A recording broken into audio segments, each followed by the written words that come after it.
बच्चों, कैसे हैं आप सब? आशा करते हैं आप बहुत अच्छे होंगे, स्वस्थ होंगे और अपनी अपनी पढ़ाई में व्यस्त होंगे। तो चलिए बच्चों, आज का हम अपना पाठ शुरू करते हैं। आज का हमारा पाठ है संज्ञा। तो आज हम संज्ञा के बारे में पढ़ेंगे। देखो, पढ़ो और समझो। सुशांत मसूरी में पढ़ता है। वह छात्रावास में रहता है। उसके माता पिता और बड़ी बहन दिल्ली में रहते हैं। सुशांत का स्कूल सर्दियों में बंद हो जाता है क्योंकि उन दिनों वहाँ बहुत बर्फ पड़ती है। सभी पहाड़, पेड़ पौधे, सड़कें और इमारतें बर्फ से ढक जाती हैं। आने जाने के रास्ते बंद हो जाते हैं। बंदर, लंगूर तथा चिड़ियाँ इधर उधर छिप जाते हैं। दूर दूर से सैलानी प्रकृति की सुंदरता को देखने यहाँ आते हैं। बच्चों, उपर्युक्त अनुच्छेद में अनेक नाम हैं। व्यक्तियों के नाम सुशांत, माता, पिता, बहन, सैलानी। वस्तुओं के नाम बर्फ, पहाड़, पेड़ पौधे, सड़कें, रास्ते, इमारतें। स्थानों के नाम मसूरी, छात्रावास, दिल्ली, स्कूल। प्राणियों के नाम बंदर, लंगूर, चिड़िया। भावों के नाम सर्दी, सुंदरता। ऊपर आए इन सभी नामों को ही संज्ञा कहते हैं। तो बच्चों, जो भी हम अपने आसपास वस्तुएं देखते हैं और उनका कोई ना कोई नाम होता है। तो जो वस्तुओं के नाम होते हैं, व्यक्तियों के नाम होते हैं, फूल फल जो होते हैं उनके जो नाम होते हैं, या फिर जो भी नाम शब्द होते हैं उन्हें हम संज्ञा कहते हैं। किसी व्यक्ति, वस्तु, स्थान, प्राणी या भाव के नाम को संज्ञा कहते हैं। संज्ञा के रूप। संज्ञा के 3 भेद होते हैं: व्यक्तिवाचक संज्ञा, जातिवाचक संज्ञा और भाववाचक संज्ञा। व्यक्तिवाचक संज्ञा। सचिन तेंदुलकर प्रसिद्ध खिलाड़ी हैं। ताजमहल आगरा में है। दादी जी रामायण पढ़ रही हैं। यहाँ ताजमहल एक विशेष इमारत का नाम है। आगरा विशेष शहर का नाम है। रामायण एक विशेष पुस्तक का नाम है और सचिन तेंदुलकर एक विशेष व्यक्ति का नाम है। ऐसे ही विशेष नामों को व्यक्तिवाचक संज्ञा कहते हैं।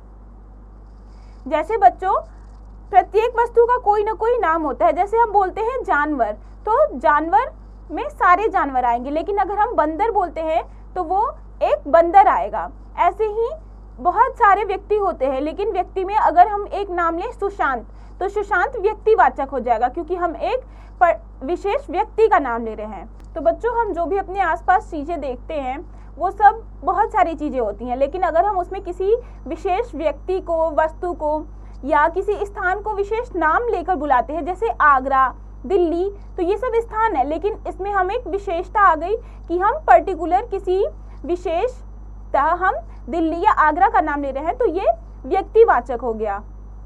ऐसे जैसे हमने सुशांत बोला तो सुशांत एक विशेष व्यक्ति का नाम हो गया, तो ये व्यक्तिवाचक संज्ञा होती है। जिन शब्दों से किसी विशेष व्यक्ति, प्राणी, वस्तु अथवा स्थान के नाम का बोध हो उसे व्यक्तिवाचक संज्ञा कहते हैं। व्यक्तिवाचक संज्ञा के अन्य उदाहरण: व्यक्तियों के नाम ममता, राजीव, कृष्ण, महेश आदि। खेलों के नाम क्रिकेट, फुटबॉल, हॉकी, बैडमिंटन आदि। नदियों के नाम गंगा, यमुना, सरस्वती, गोदावरी आदि। त्योहारों के नाम दशहरा, ईद, क्रिसमस, रक्षाबंधन आदि। स्थानों के नाम दिल्ली, शिमला, पेरिस, गोवा, जापान आदि। महीनों के नाम जनवरी, फरवरी, मार्च, अप्रैल, मई आदि। जातिवाचक संज्ञा। चिड़ियाघर में जानवर घूम रहे हैं। माली पौधों को पानी दे रहा है। छात्र पढ़ रहे हैं। यहाँ पर छात्र, जानवर, माली और पौधे सब किसी विशेष मनुष्य, जानवर या पौधे के बारे में नहीं बता रहे, अपितु यहाँ छात्र व माली शब्द मनुष्य जाति की ओर, जानवर शब्द पशु जाति की ओर तथा पौधों शब्द वनस्पति की जाति की ओर संकेत कर रहे हैं। ऐसे शब्दों को ही जातिवाचक संज्ञा कहते हैं। तो बच्चों, ऐसे शब्द जो किसी पूरे समूह को बताएं वो जातिवाचक संज्ञा हो गए। जैसे कि छात्र, तो छात्र में बहुत सारे बच्चे होते हैं, जैसे सुशांत, प्रशांत, अमन, बहुत सारे बच्चे होंगे, लेकिन उनको छात्र बोल दिया गया तो पूरे समूह आ गया उसमें। तो ऐसे शब्द जो पूरे समूह के बारे में बताएं वो जातिवाचक संज्ञा होती है। जिन शब्दों से किसी प्राणी, वस्तु या स्थान की पूरी जाति का बोध हो उन्हें जातिवाचक संज्ञा कहते हैं। जातिवाचक संज्ञा के अन्य उदाहरण: प्राणी, लड़का, डॉक्टर, शिक्षक, नौकर, पशु पक्षी आदि। स्थान, बाजार, अस्पताल, मंदिर, पहाड़, घर, देश आदि। वस्तु, फूल, पुस्तक, फल, सब्जी, खिलौना आदि। भाववाचक संज्ञा, आम में मिठास है, बचपन में कोई चिंता नहीं होती, आज बहुत गर्मी है। यहाँ पर गर्मी, बचपन, मिठास, यह शब्द भाव और गुण का बोध करा रहे हैं। इनको हम छू नहीं सकते, केवल महसूस कर सकते हैं। ऐसे शब्दों को ही भाववाचक संज्ञा कहते हैं। तो बच्चों, जो भी कोई भाव होता है, ऐसे शब्द जो कि हम केवल बोल के महसूस कर सकते हैं, लेकिन हम उनको छू नहीं सकते हैं। जैसे आम मीठा है, तो आम की मिठास हम महसूस कर सकते हैं, उसको छू नहीं सकते।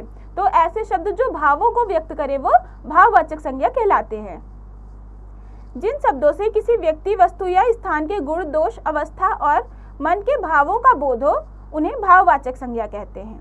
भाववाचक संज्ञा के अन्य उदाहरण इस प्रकार हैं: प्रेम, सुगंध, हरियाली, मित्रता, ममता, सजावट, थकावट, हंसी, खुशी, गुस्सा, गर्माहट, मूर्खता, लिखावट, शरारत, मानवता, निजता, बुढ़ापा आदि। पाठ पढ़कर हमने जाना, किसी व्यक्ति, वस्तु, स्थान अथवा भाव आदि के नाम को संज्ञा कहते हैं। संज्ञा के 3 भेद होते हैं: व्यक्तिवाचक संज्ञा, जातिवाचक संज्ञा, भाववाचक संज्ञा। तो बच्चों, हमने अभी संज्ञा और इसके भेद के बारे में पढ़ा। अब हम इस पाठ के अभ्यास को करेंगे। सही विकल्प पर सही का चिन्ह लगाइए। संज्ञा, खाना माता पकाती हैं, तो इसमें संज्ञा क्या है? संज्ञा है माता, तो इस पे हम सही का चिन्ह लगाएंगे। ऐसे ही आपको सही विकल्प चुनकर उन पर सही का चिन्ह लगाना है। फिर दूसरा प्रश्न है, सही वाक्य के सामने सही और गलत वाक्य के सामने गलत का चिन्ह लगाइए। किसी व्यक्ति, प्राणी, वस्तु या स्थान का बोध कराने वाले शब्द व्यक्तिवाचक संज्ञा होते हैं। तो ये सही है, क्योंकि किसी विशेष व्यक्ति, प्राणी, वस्तु या स्थान का बोध कराने वाले शब्द ही व्यक्तिवाचक संज्ञा होते हैं, और संपूर्ण जाति का बोध कराने वाले शब्द जातिवाचक होते हैं। तो यहाँ पे हम सही का चिन्ह लगाएंगे। ऐसे ही आपको बाकी सही शब्दों के सामने सही और गलत शब्दों के सामने गलत का चिन्ह लगाना है। प्रश्न 3 है, निम्नलिखित संज्ञा शब्दों के सामने उनके भेदों के नाम लिखिए।